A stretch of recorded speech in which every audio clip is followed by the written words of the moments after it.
Hello everyone, welcome back to ECE100, class 20. Today we're going to talk about relays and motors.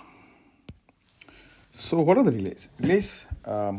Relay actually used to control current flow through a particular device. You can control the relay by using another control device, for example, a transistor. So there are two different kind of relay: electromechanically conducting relay or semiconductor solid state relay.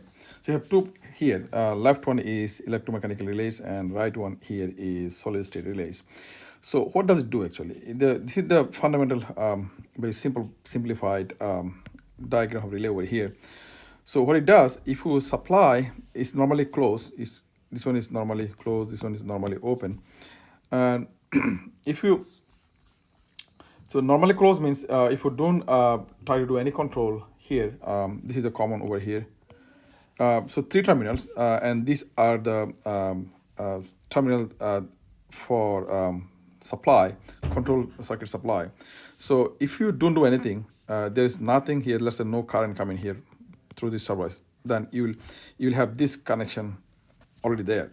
Now, if your current is greater than zero from this coil, so a magnetic field will develop. That magnetic field will get this conduct from here to here. So that's how you make the connection change in the relay by supplying a current through the coil.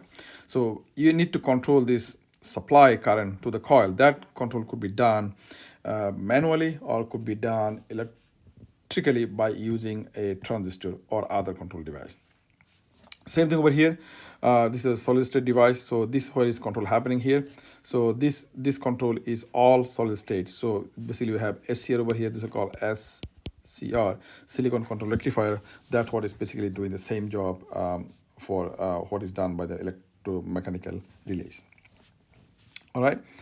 So relays are used. Relay can carry more current than a typical transistor, so you need more current but slower switching frequency that you can use relay to do the job. So like I said, when current goes through the coil, it creates a magnetic field. The magnetic field will change the connection port in the relay. There's a video over here. If you have time, you can watch it, or we can watch it in the class. So how do you control it? As I said, you need to control action before to the coil. To control it, we control it by using so-called PWM, pulse width modulation. That means you can control it for some time, then and turn it off for other times. So this over here, this one is on. This signal is on for 25% time. This signal is on for 50% time. This signal is on for 75% time. This signal is on for 100% of the time, and this signal is off for 100% of times. All right. So that means if I want to control my relay 50% off, 50% on, I will need this signal over here. So that is called duty cycle, which is on time over period times 100%.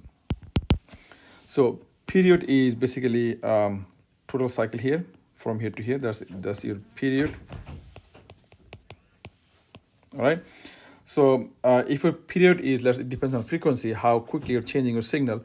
If you're changing a signal, let's say 10 millisecond period. So if your period is 10 milliseconds, all right, and your on time is 5 milliseconds, then your duty cycle would be 5 milliseconds over 10 milliseconds times 100%. So that would be your 50%. That's the signal right here. So duty cycle means how much is spending time on time versus the whole period. So why is important? If you have zero duty cycle, that means your relay is off for the whole time. If you have 100% duty cycle, that means your relay is on for the whole time. In between, you can control it, how quickly you're trying to turn it on and off. That depends on your applications. So that's all for today. I think this is the last lecture of the course. So then we're going to start our project from the next week.